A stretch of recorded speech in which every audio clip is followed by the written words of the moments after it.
এই মহিলা 1250 টাকা দিয়ে প্যান্ট কিনে নিছে 2-3 ঘন্টা আগে।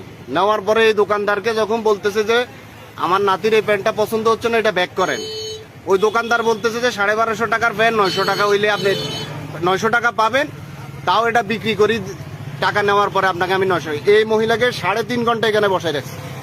বসায় রাখার পরে এখন সিদ্ধান্ত হয়েছে যে 1250 টাকার জায়গায় 100 টাকা কম রাখবে, 100 টাকা ওনাকে দিতে হবে। উনি অনেকক্ষণ কাস্টমারের সাথে কথা বলছে, 100 টাকা কম রাখবে। 100 টাকা কম রাখার পরে বাকি 1150 টাকা ওনাকে এখন ব্যাক করবে। উনি মাল ফেরত নেবে না। দেন আপনি টাকাটা দেন।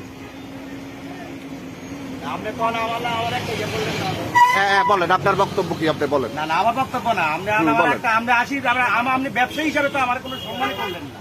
না আপনাকে এটা সম্মান, আপনার সাথে আমরা আধা ঘন্টা কথা বুঝাইতেছি যে মহিলা বৃদ্ধ মানুষ, আপনি ওনার টাকাটা ওনাকে ফেরত দেন। আপনি কিভাবে বলেন আপনাকে লাভ দিতে হবে, না হলে আপনি ফেরত দিবেন না। কথা মানে নিলাম, আপনি বলছেন ঠিক আছে। না আমি আপনাকে আমি এই কথা বলি নাই আপনাকে। এই যে ওনার এই যে আরেকজন কাস্টমার ওনাকে রিকোয়েস্ট করছে, রিকোয়েস্ট করার পরও উনি মানতেছে না। ওনার কথা হচ্ছে যে ওনাকে উনি 950 টাকা দিবে। 950 টাকা দেওয়ার পরে তাও টাকাটা কিভাবে দিবে, বিক্রি করার পরে, মালটা বিক্রি করার পরে 2-3 ঘন্টা আগে মালটা নেওয়া হয়েছে। পরবর্তীতে এখানে এই যে পাটোয়ারি মামা আছে, এই যে এই বড় ভাই বলতেছে ঠিক আছে 100 টাকা আমি আমার পকেট থেকে দিয়ে দিতেছি।